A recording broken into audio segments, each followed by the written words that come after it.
Okay, what's going on, guys? Well, let's talk some spoilers. Now, if you have not seen Captain America Civil War, don't watch this video.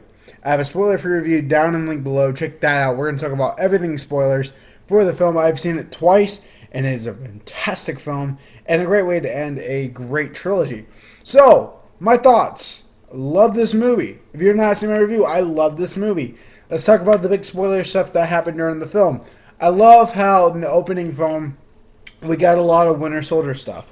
We got more to know about the character. We learned a lot more about him, and I love how it sets up that. And then we get right into the action. We learn more about Crossbones.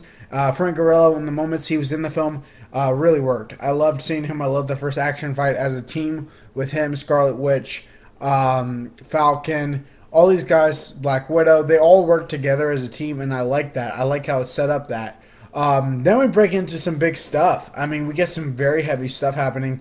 How it's so cool to see the Incredible Hulk, General Ross, back in the film. It was so cool to see him have a kind of big role in this movie. And then you find out a lot that people, Tony Stark's all for this. Cap's not. Cap goes against this. And I love how it makes this big thing. And T'Challa, with the Black Panther, handles it so well. Black Panther was so great. And it was so great to see Black Panther and really good action when his father is killed and he has to come out and he thinks the Winter Soldier did it. It makes this big chase that was so great. In the first hour, it felt so great.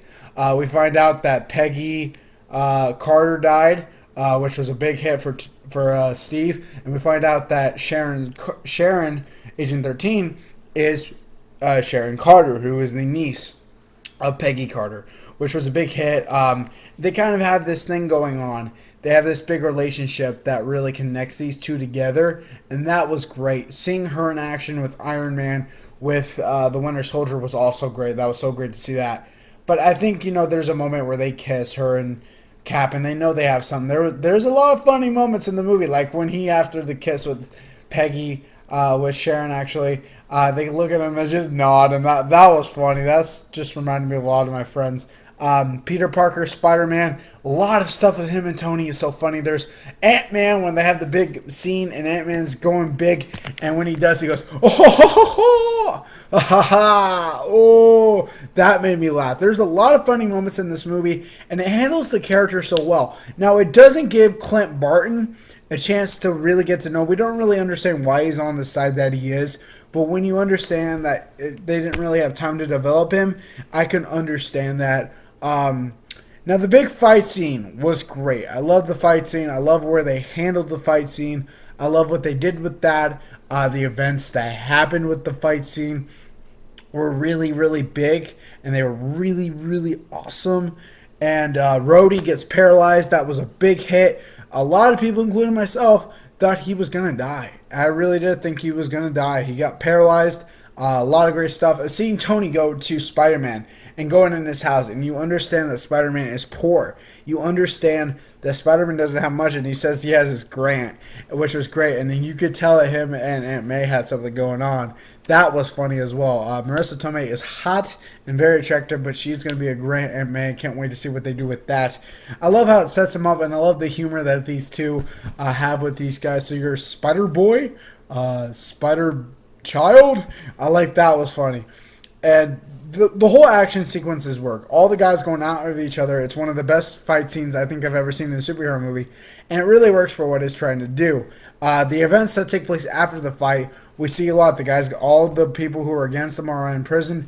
Cap and Winter are going to take out Zemo. Let's talk about that, because that was my biggest problem with the movie, and I've seen it twice. Yeah, they did not need to have Zemo. Look, I like Daniel Bruno as an actor. You did not need him as Zemo. You didn't. You didn't need him as Zemo. You really didn't. We didn't need him in this movie. The villain in my eyes was Tony and Steve. They were villains in their own right, and that was what made the movie. It would have been a perfect A+ to me. And that was my biggest problem. You don't need Zemo in this movie. And you don't need that plot. You could have saved him at least after Infinity War, for all I care, really. Because, obviously, yes, he's trying to start the League of Super Evil Villains. And you get MODOK and all those guys. But I understand that. But you don't need him in this movie. And that's where the movie kind of lost its touch a bit. But the way it does end with Iron Man and Cap fighting off. They're fighting. And they're fighting to the death. And I like how Zemo tries to kill himself and Black Panther doesn't let him. I thought that was a great moment.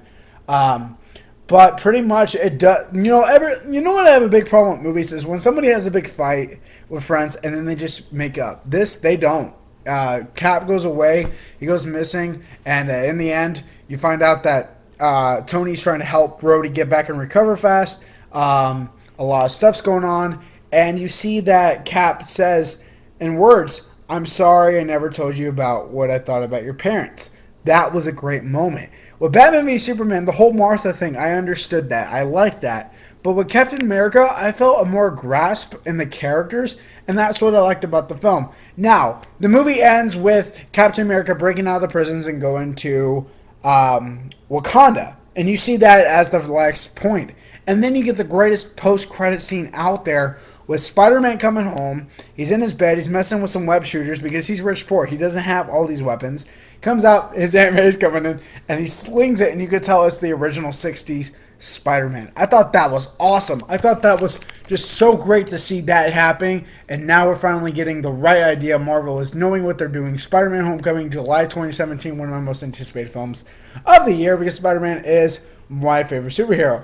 So guys, that's it. Captain America Civil War was amazing. It was so great. It was really good, and it made everything that it was trying to do better. Now, the next superhero movie we have is X-Men Apocalypse. Now, there's some people who are getting to see it tonight, which I am very jealous.